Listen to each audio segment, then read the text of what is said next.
All this week, we're checking in with counselors in the Portland Public School District, and we're talking about the mental health of students. Last night, we visited Sitton Elementary in North Portland. Tonight, we're heading to the West Sylvan Middle School in Southwest Portland. Christine Pitawanich has our story. We all have some personal stuff that we have at home that most teachers don't even know about. It's hard to balance sports, school, and outside life, with your family. Students in middle school are in a tough spot, stuck between being a kid and transitioning to a teenager. We are trying to find who we are. Sometimes we change in a way that doesn't work for people around us. These kids at West Sylvan Middle School say there just doesn't seem to be enough time in the day for everything on their plate. There's just so much going on. You can't get your work done.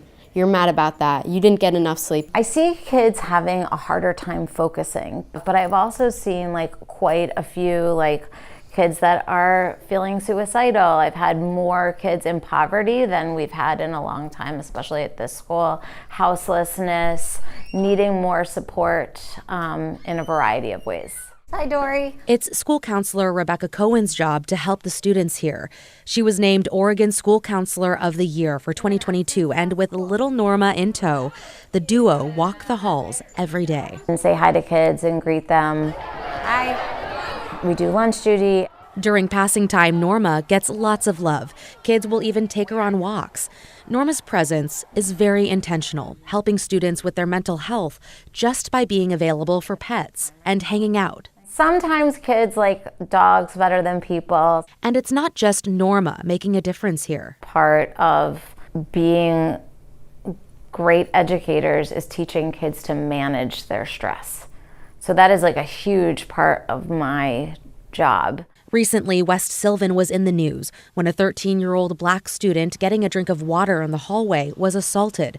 Two students threw him to the ground, tied his hands behind his back, and kneeled on him to reenact George Floyd's death. His father was, of course, horrified. I was flabbergasted. I was outraged. I was angry. He went public with the story when he felt the school and district didn't do all they could to address the seriousness of what happened. KGW has been covering classrooms in crisis since 2019, diving deep into the outbursts and sometimes physical or violent behavior in our schools. We've also talked about potential solutions. Teachers told us it went to another level last year when they returned to school in person from the pandemic. The behaviors we're seeing are violent to a level that I haven't seen in years past. But this year seems to be different, despite that headline-making incident at West Sylvan. Cohen says overall it's been calmer than last year. How was that? Still, there's a huge effort to connect with kids. We've had to be so creative in order to reach kids. Cohen says there are more than 40 clubs at the school, and about half are new.